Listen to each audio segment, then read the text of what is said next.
नमस्कार दोस्तों, स्वागत है आपका आज के मुख्य समाचार में, जिसमें सबसे पहली और बड़ी खबर में आपको बताएंगे कि कर्नाटक से अमित शाह ने कांग्रेस पर जमकर साधा निशाना, टुकड़े टुकड़े गैंग से बताया राहुल गांधी का कनेक्शन।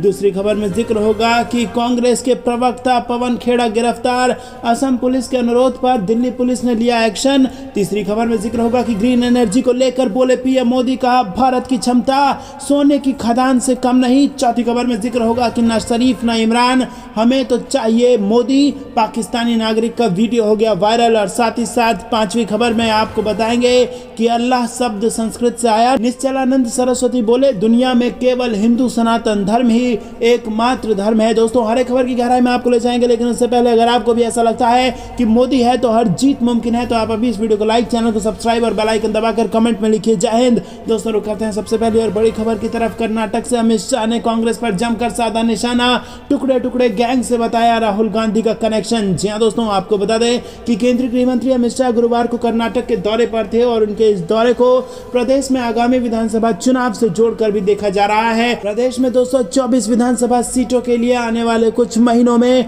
चुनाव होने हैं और अमित शाह ने बल्लारी के सुंदर में एक विशाल जनसभा को संबोधित करते हुए कांग्रेस पर जमकर निशाना साधा। उन्होंने राहुल गांधी का टुकड़े टुकड़े गैंग से कनेक्शन बताया। वहीं अपने भाषण में अमित शाह ने पीएम मोदी के नेतृत्व की तारीफ करते हुए कहा कि भारत लगातार मजबूती की ओर बढ़ रहा है। दोस्तों, रुक करते हैं अगली ब्रेकिंग न्यूज की तरफ। पवन खेड़ा गिरफ्तार, असम पुलिस के अनुरोध पर दिल्ली पुलिस ने लिया ये एक्शन। जी हां दोस्तों, आपको बता दें कि कांग्रेस नेता पवन खेड़ा को लेकर बड़ी खबर सामने आ रही है। गुरुवार यानी 23 फरवरी को कथित तौर पर दिल्ली से छत्तीसगढ़ जाने से उन्हें रोक दिया गया और दिल्ली का दावा है कि नियमों के तहत असम पुलिस की अपील पर यह कार्रवाई की गई है। जैसे ही रायपुर जाने से रोका गया, कांग्रेस पार्टी ने इस मामले को कांग्रेस अधिवेशन से जोड़ दिया। आपको बता दें कि कुछ दिन पहले ही पवन खेड़ा ने पीएम मोदी के पिता को लेकर विवादित बयान दिया था। इसके बाद उन पर लखनऊ में मामला भी दर्ज हुआ था। अब पवन खेड़ा की गिरफ्तारी को इस मामले से जोड़ा जा रहा है। दोस्तों, रुक करते हैं अगली ब्रेकिंग न्यूज की तरफ। ग्रीन एनर्जी को लेकर बोले पीएम मोदी, कहा भारत की क्षमता सोने की खदान से कम नहीं। जी हां दोस्तों, प्रधानमंत्री नरेंद्र मोदी ने ग्रीन एनर्जी सेक्टर में निवेश आमंत्रित करते हुए गुरुवार को कहा कि रिन्यूएबल एनर्जी के मामले में देश की जो क्षमता है वो सोने की खदान से कम नहीं है। आम बजट 2023-24 में ग्रीन ग्रोथ को लेकर की गई विभिन्न घोषणाओं के संबंध में एक वेबिनार को संबोधित करते हुए प्रधानमंत्री ने कहा कि भारत ग्रीन एनर्जी के सेक्टर में एक महत्वपूर्ण भूमिका निभाएगा। मैं सभी हितधारकों को भारत में निवेश के लिए आमंत्रित करता हूं। प्रधानमंत्री मोदी ने कहा कि भारत में सौर, पवन ऊर्जा और बायोगैस जैसी रिन्यूएबल एनर्जी की संभावनाएं किसी सोने की खदान से कम नहीं है। उन्होंने कहा कि सरकार का पूरा ध्यान बायोफ्यूल पर केंद्रित है और निवेशकों के लिए अपार अवसर खोले जाएंगे। दोस्तों, रुक करते हैं अगली ब्रेकिंग न्यूज की तरफ। न शरीफ न इमरान, हमें तो चाहिए मोदी। पाकिस्तानी नागरिक का वीडियो हो गया वायरल। जी हां दोस्तों, पड़ोसी मुल्क पाकिस्तान इन दिनों संकट के दौर से गुजर रहा है। राजनीतिक अस्थिरता के माहौल में आर्थिक किल्लत भी झेलनी पड़ रही है। पेट्रोल और डीजल के दाम करीब 300 रुपए लीटर हैं, तो आटे और सब्जियों तक मुश्किल है। और इस बीच पाकिस्तान में सरकार के खिलाफ लोग सड़कों पर हैं, तो कुछ लोग अपने देश में भी नरेंद्र मोदी जैसे नेता की मांग कर रहे हैं। ऐसा ही एक वीडियो इन दिनों वायरल हो रहा है, जिसमें पाकिस्तान का एक शख्स कहता है कि हमें नरेंद्र मोदी चाहिए।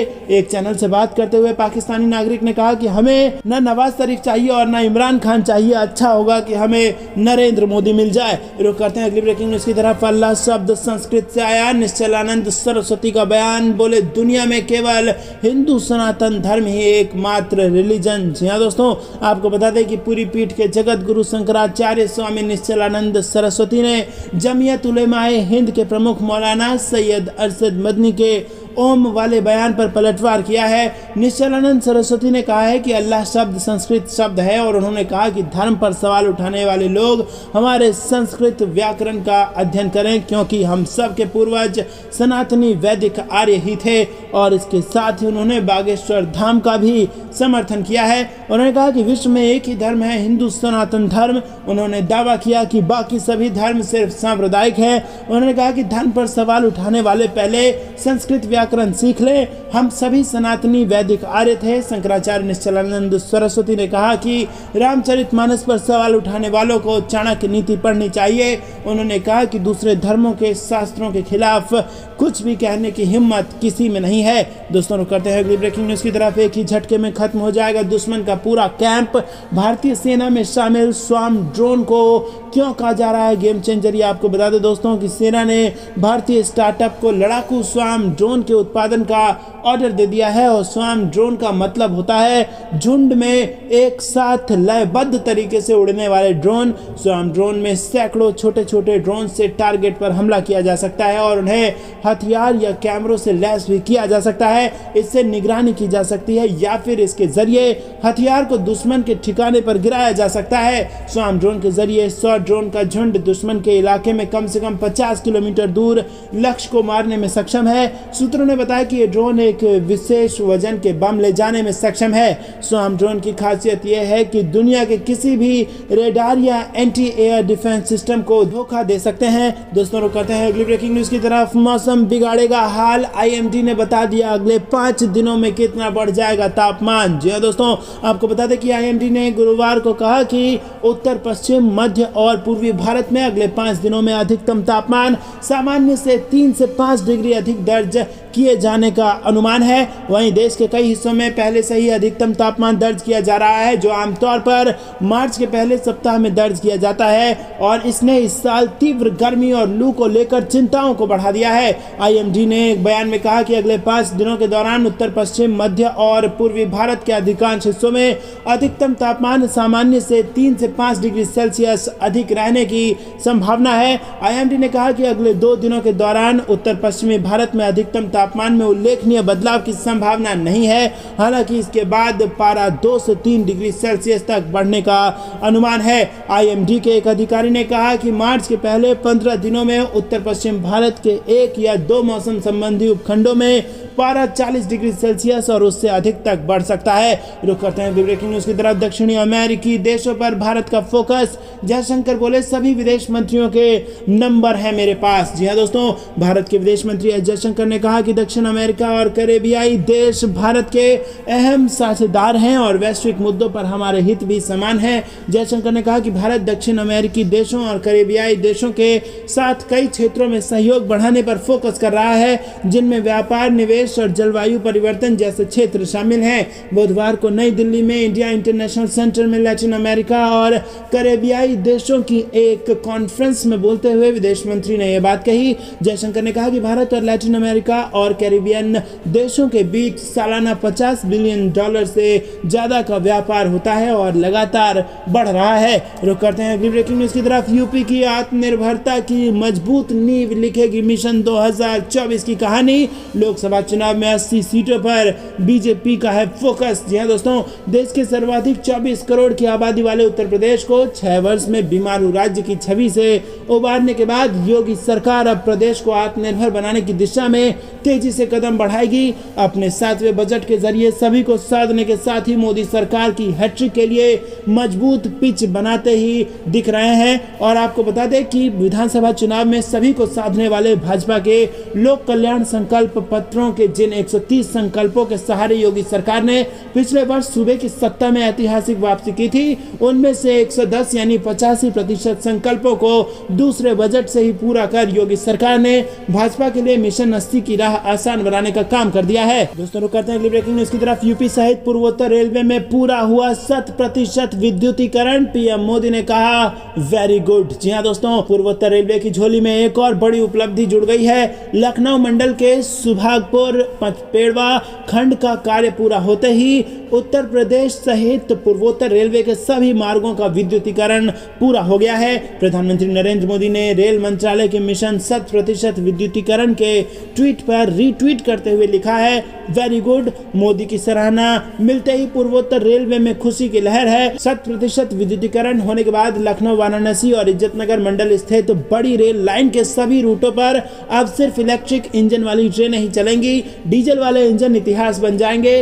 पूर्वोत्तर रेलवे के मुख्य जनसंपर्क अधिकारी पंकज कुमार सिंह के अनुसार पूर्वोत्तर रेलवे सहित उत्तर प्रदेश की बड़ी लाइन का रेल नेटवर्क 100% विद्युतीकृत हो गया है। दोस्तों रुक करते हैं अगली ब्रेकिंग न्यूज की तरफ। कर्नाटक चुनाव से पहले भाजपा ने बढ़ा ली सक्रियता। 19 को अध्यक्ष जेपी नड्डा, 23 को अमित शाह और 27 को पीएम मोदी कर रहे हैं यहाँ का दौरा। जी हाँ दोस्तों, आपको बता दें कि कर्नाटक विधानसभा चुनाव से पहले भारतीय जनता पार्टी ने कर्नाटक में अपनी सक्रियता बढ़ा दी है। दिल्ली से कई नेता लगातार कर्नाटक का दौरा कर रहे हैं और भाजपा अध्यक्ष जेपी नड्डा 18-19 फरवरी को कर्नाटक के दौरे पर पहुंचे थे। बताया जा रहा है कि 23 फरवरी यानी गुरुवार को केंद्रीय गृह मंत्री अमित शाह राज्य में एक जनसभा को संबोधित कर सकते हैं और वहीं प्रधानमंत्री नरेंद्र मोदी 27 फरवरी को कर्नाटक का दौरा करेंगे। इस दौरान पीएम मोदी शिवमोगा में एयरपोर्ट का उद्घाटन भी करेंगे। केंद्रीय गृह मंत्री अमित शाह बृहस्पतिवार को कर्नाटक में एक जनसभा को संबोधित करेंगे और इस दौरान वो भारतीय जनता पार्टी के वरिष्ठ नेताओं के साथ मई में होने वाले चुनाव के लिए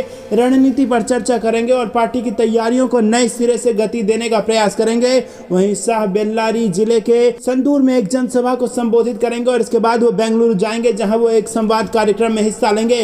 रुक करते हैं ब्रेकिंग न्यूज की तरफ। केंद्रीय गृह मंत्री अमित शाह 25 को बिहार में रहेंगे। भगवा में हुआ लौरैया और इसी के साथ भाजपा ने झोंक दी पूरी ताकत। जी हाँ दोस्तों, आपको बता दें कि मौर्य काल के गौरवशाली इतिहास वाला कस्बाई शहर लौरैया केंद्रीय गृह मंत्री अमित शाह स्वागत के लिए तैयार है और पूरा शहर भगवा में हो गया है। आपको बता दें कि आगामी 25 फरवरी को गृह मंत्री अमित शाह सभा को संबोधित करेंगे और बिहार के सभी कद्दावर नेता पश्चिम चंपारण जिले में कैंप कर रहे हैं। तो दोस्तों, बिहार में भी जान फूंक दी है भारतीय जनता पार्टी ने और उसका कारण 2024 का लोकसभा चुनाव है, जिसको लेकर भाजपा अभी से मुस्तैद है। रुक करते हैं अगली ब्रेकिंग न्यूज की तरफ। 3000 अरब का खजाना, मोदी सरकार की लग गई लॉटरी, केवल एक शर्त के साथ नीलामी की है तैयारी। जी हाँ दोस्तों, आपको बता दें कि जम्मू के रियासी जिले में मिले लिथियम के बड़े भंडार की जल्द नीलामी करने की सरकार ने तैयारी कर ली है और इस भंडार का ऑक्शन अप्रैल-जून तिमाही में करने का लक्ष्य तय किया गया है। इसके लिए जल्दी सरकार बोलियां आमंत्रित करेगी। दरअसल बोली की प्रक्रिया इतनी जल्दी शुरू करने की वजह है कि लिथियम के भंडार के बारे में सरकार को पूरा भरोसा है। अगर ये लिथियम के मिलने के शुरुआती संकेत होते तो जरूर पुख्ता प्रमाण मिलने तक सरकार इंतजार करती, लेकिन यहाँ पर मिले भंडार को लेकर किसी तरह का संशय नहीं है, लिहाजा सरकार इसकी नीलामी जल्द से जल्द शुरू करने की कोशिश में है। नीलामी को लेकर सरकार की योजना है कि ये आमतौर पर अपनाई जाने वाली नीलामी प्रक्रिया की तरह सभी के लिए ओपन रहेगी और इसमें कोई भी बोली लगा सकता है। हालांकि बोली जीतने वाले को लिथियम का इस्तेमाल भारत में ही करना होगा, लेकिन फिलहाल भारत में लिथियम रिफाइनिंग की प्रक्रिया मौजूद नहीं है। ऐसे में इस भंडार से लिथियम निकालना भी एक चुनौती होगी। रुक करते हैं अगली ब्रेकिंग न्यूज की तरफ। सीमा विवाद होगा खत्म, एलएसी पर भारत चीन के बीच 2019 के बाद पहली बातचीत। जी हाँ दोस्तों, डोकलाम, गलवान और तवांग सेक्टर में भारत और चीन की सेनाओं के बीच हुई झड़प के बाद दोनों देशों के बीच चल रहे बॉर्डर विवाद पर बातचीत हुई है। Working mechanism for consultation and coordination की 26वीं बैठक भारत चीन बॉर्डर अफेयर के तहत 22 फरवरी को की गई है और ये बैठक चीन की राजधानी बीजिंग में आयोजित की गई है। बता दें कि ये 2019 के बाद से पहली बॉर्डर अफेयर की पहली मीटिंग है। ये मीटिंग भारतीय विदेश मंत्रालय के ईस्ट एशिया के जॉइंट सेक्रेटरी और चीनी विदेश मंत्रालय के director general of boundary and oceanic affairs शामिल हुए हैं। दोनों पक्षों ने भारत चीन सीमा लाइन ऑफ एक्चुअल कंट्रोल के पश्चिमी क्षेत्रों और शेष क्षेत्रों में विस्थापन के प्रस्तावों पर चर्चा की है। दोस्तों, रुक करते हैं अगली ब्रेकिंग न्यूज की तरफ। पाकिस्तान में आर्थिक तंगहाली पर भारत ने तोड़ी चुप्पी, मदद के सवाल पर जयशंकर की दो टूक। जी हाँ दोस्तों, पाकिस्तान में जारी आर्थिक बदहाली पर भारत के विदेश मंत्री एस जयशंकर ने टिप्पणी की है। उन्होंने कहा कि पाकिस्तान का भविष्य काफी हद तक उसके अपने कार्यों और उसकी पसंद से निर्धारित होता है। विदेश मंत्री ने कहा कि यह पाकिस्तान पर निर्भर करता है कि वो अपनी आर्थिक परेशानियों से कैसे बाहर निकले। भारत की ओर से श्रीलंका को दी गई मदद का उल्लेख करते हुए जयशंकर ने कहा कि भारत ने गंभीर आर्थिक संकट में श्रीलंका की मदद की, लेकिन भारत और श्रीलंका के बीच संबंध पाकिस्तान से बिल्कुल अलग है। रुक करते हैं ब्रेकिंग न्यूज की तरफ। अमेरिका ने दिखाई सख्ती तो चीन की अकड़ ढीली, कंगाल पाकिस्तान को देगा $2 अरब का लोन। जी हाँ दोस्तों, आपको बता दें कि कंगाल हो चुका पाकिस्तान डिफॉल्ट होने की कगार पर पहुंच गया है। खुद को पाकिस्तान का सदाबहार दोस्त बताने वाला चीन और ज्यादा लोन देने से आनाकानी कर रहा है। चीन ने अभी पाकिस्तान को $30 अरब से ज्यादा का लोन दे रखा है। इसमें से ज्यादातर सीपीईसी के लिए है, जो चीन खुद अपने फायदे के लिए बना रहा है। चीन की आनाकानी पर अंतर्राष्ट्रीय मुद्रा कोष और अमेरिका ने सख्त रुख अपना लिया था। अमेरिका ने कहा था कि चीन पाकिस्तान को दिए अपने कर्ज को रिस्ट्रक्चर करे। रुक करते हैं अगली ब्रेकिंग न्यूज की तरफ। यूक्रेन के राष्ट्रपति कार्यालय से आया डोभाल को फोन, जंग खत्म करवाने को मांगा भारत का साथ। जी हाँ दोस्तों, रूस के साथ छिड़ी जंग को खत्म कराने के लिए यूक्रेन ने अब भारत का साथ मांगा है। यूक्रेन के राष्ट्रपति कार्यालय के प्रमुख एंड्री एर्मक ने भारत के राष्ट्रीय सुरक्षा सलाहकार अजीत डोभाल को फोन कर संयुक्त राष्ट्र में रूस के खिलाफ मसौदा प्रस्ताव पर भारत से समर्थन की अपील की है। यूक्रेन की ओर से यह फोन कॉल ऐसे समय पर आया है जब दोनों देशों के बीच छिड़ी जंग को 1 साल पूरा होने वाला है। जानकारी के मुताबिक एर्मक ने एनएसए डोभाल के साथ बातचीत के दौरान उन्हें वर्तमान स्थिति के बारे में जानकारी दी और इस दौरान उन्होंने विशेष रूप से डोनेत्स्क क्षेत्र के बखमुत शहर के बारे में उन्हें बताया। यूक्रेनी अधिकारी ने कहा कि हम जानते हैं कि रूस कुछ आक्रामक कार्रवाई की तैयारी कर रहा है और हम जवाब देने के लिए तैयार हैं। हम इस जंग में तब तक नहीं रुकेंगे जब तक हम अपने सभी क्षेत्रों को मुक्त नहीं करा लेते। हमें केवल हथियारों की जरूरत है। दोस्तों रुक करते हैं अगली ब्रेकिंग न्यूज की तरफ। बाइडेन की यूक्रेन यात्रा के बाद पहली बार रूस, चीन, अमेरिका के मंत्री साथ बैठेंगे। प्रधानमंत्री मोदी बताएंगे रूस यूक्रेन युद्ध रोकने का फॉर्मूला। जी हाँ दोस्तों, आपको बता दें कि ये बेहद बड़ी खबर निकल के आ रही है, जिसमें आपको बता दें कि प्रधानमंत्री नरेंद्र मोदी मार्च के पहले हफ्ते में 40 देशों के विदेश मंत्रियों से औपचारिक अनौपचारिक बातचीत करेंगे। G20 और रायसीना डायलॉग के बैनर तले होने वाली इस बैठक में रूस यूक्रेन युद्ध ज्यादा चर्चा में रहेगा। हालांकि यूक्रेन इस मीटिंग का हिस्सा नहीं है, लेकिन रूस के बहाने उस पर चर्चा होगी। माना जा रहा है कि बैठक में भारत युद्ध को समाप्त करने का फॉर्मूला पेश कर एक बड़ी पहल कर सकता है। G20 मुख्यतः आर्थिक विकास को गति देने का मंच है, लेकिन रूस पर लगे प्रतिबंध और भारत जैसे देशों द्वारा रूस से तेल खरीदने को लेकर राजनीतिक चर्चा हो सकती है। और इसी बैठक में सितंबर में होने जा रहे शिखर सम्मेलन का एजेंडा तैयार होगा। श्रीनगर में G20 के पर्यटन को लेकर बैठक होगी और इसकी आधिकारिक घोषणा नहीं हुई है, लेकिन सूत्रों का कहना है कि श्रीनगर में इसके लिए तैयारियां शुरू हो गई हैं। बैठक मई में संभावित है और इसे जम्मू कश्मीर में चुनाव के आसपास रखा जाना है। अनुच्छेद 370 हटने के बाद पहले चुनावों में विदेशी प्रतिनिधियों को यह संदेश दिया जाएगा कि जम्मू कश्मीर कैसे विकास के मार्ग पर बढ़ रहा है। पाकिस्तान ने चीन के डिप्लोमेटिक चैनल के जरिए श्रीनगर में G20 की मीटिंग रुकवाने की खासी कोशिश की थी, लेकिन वो विफल रहा। दोस्तों रुक करते हैं अगली ब्रेकिंग न्यूज की तरफ। योगी सरकार ने पेश किया भारी भरकम बजट और कर दी 10 बड़ी घोषणाएं। जी हां दोस्तों, योगी सरकार 2.0 ने बुधवार को अपनी सरकार का दूसरा बजट पेश किया और बजट का आकार 6,90,242 करोड़ 43 लाख रुपए है। मुख्यमंत्री योगी ने कहा कि बजट का आकार हमारे कुशल वित्तीय प्रबंधन का प्रमाण है। बीते वर्ष जनता पर कोई नया कर नहीं लगाया गया, फिर भी राजस्व की वृद्धि हुई है। उन्होंने कहा कि जनता को महंगाई से राहत देने के लिए पेट्रोल डीजल पर वैट कम किया है। प्रदेश में इंफ्रास्ट्रक्चर पर बड़ा निवेश किया गया है और यही कारण है कि आने वाले समय में 21 एयरपोर्ट वाला यूपी देश का पहला राज्य होगा। इसी के साथ आपको बता दें दोस्तों कि प्रदेश के छात्र छात्राओं को टैबलेट व स्मार्टफोन के लिए 3600 करोड़ रुपए देने का ऐलान किया गया। वाराणसी गोरखपुर में मेट्रो के लिए 100 करोड़ रुपए का ऐलान किया गया। झांसी चित्रकूट लिंक एक्सप्रेसवे के लिए 235 करोड़ रुपए का ऐलान। स्वास्थ्य व्यवस्था पर 12,650 करोड़ रुपए खर्च का ऐलान। प्रदेश में फार्मा पार्कों की स्थापना के लिए 25 करोड़ रुपए देने का ऐलान। प्रदेश के सभी जिलों में एक मेडिकल कॉलेज की स्थापना करने के उद्देश्य के तहत 14 नए मेडिकल कॉलेज स्थापित किए जाएंगे। लखनऊ विकास क्षेत्र तथा प्रदेश के समस्त विकास प्राधिकरणों के विकास क्षेत्र तथा नगर क्षेत्र में अवस्थापना सुविधाओं का विकास तथा वाराणसी एवं अन्य शहरों में रोपवे सेवा विकसित किए जाने हेतु 150 करोड़ की व्यवस्था का प्रस्ताव है। दोस्तों इसी के साथ कई बड़े यहाँ पर ऐलान किए गए हैं। Delhi Ghaziabad Meerut corridor regional rapid transit system परियोजना का निर्माण कार्य प्रगति पर है। तो दोस्तों यहाँ पर बड़े बड़े फैसले, बड़े बड़े ऐलान कर दिए गए हैं उत्तर प्रदेश के बजट में। रुक करते हैं अगली ब्रेकिंग न्यूज की तरफ। पवन खेड़ा के विवादित बयान पर भड़के शंकराचार्य बोले, चाहे संविधान बदल जाए लेकिन हिंदू राष्ट्र बनकर रहेगा भारत। जी हां दोस्तों, गोवर्धन मठ पूरी पीठाधीश्वर जगत गुरु शंकराचार्य स्वामी निश्चलानंद सरस्वती ने पीएम नरेंद्र मोदी पर अमर्यादित टिप्पणी करने पर कांग्रेस प्रवक्ता पवन खेड़ा की निंदा की है। उन्होंने कहा कि पवन खेड़ा हीन व्यक्ति है। शंकराचार्य ने मंगलवार को वाराणसी में कहा कि हीन व्यक्ति ही हीनता का परिचय देता है। किसी के कुल या सील पर आक्षेप करना सीलवान व्यक्ति का काम नहीं है। इसी के साथ आपको बता दें कि इस दौरान उन्होंने भारत को हिंदू राष्ट्र बनाने के सवाल पर मीडिया से कहा कि अगर भारत खुद को हिंदू राष्ट्र घोषित करता है तो दुनिया के 204 देशों में से 15 खुद को 1 साल के भीतर हिंदू राष्ट्र घोषित कर देंगे। उन्होंने कहा कि चाहे संविधान में बदलाव हो या फिर शासन में, लेकिन हिंदू राष्ट्र का लक्ष्य पूरा होकर रहेगा और एशिया महाद्वीप हिंदू महाद्वीप के रूप में सामने आएगा। उन्होंने कहा कि अमेरिका की संसद में भी हिंदू राष्ट्र का मुद्दा उठ चुका है और सभी के पूर्वज हिंदू थे, हिंदू राष्ट्र ही होगा। रुक करते हैं अगली ब्रेकिंग न्यूज की तरफ। लोकसभा चुनाव 2024 के लिए भाजपा का शंखनाद, कांग्रेस और आम आदमी पार्टी को मात देने के लिए बनाया ये प्लान। जी दोस्तों, भारतीय जनता पार्टी ने 2024 लोकसभा चुनाव के लिए तैयारी शुरू कर दी है। कांग्रेस, आम आदमी पार्टी सहित अन्य राजनीतिक दलों के प्रत्याशियों को मात देने के लिए बीजेपी ने रणनीति बनाई है। भाजपा 2024 तक सभी जिलों में अपने जिला कार्यालय बनाएगी, जबकि प्रदेश कार्यालय की जमीन का मामला हाईकोर्ट में होने की वजह से नई जमीन के विकल्प पर भी विचार किया जा रहा है। भाजपा प्रदेश कार्यालय में सोमवार को पार्टी के केंद्रीय जिला कार्यालय निर्माण संयोजक रविंद्र राजू ने प्रदेश अधिकारियों की बैठक ली। दोस्तों,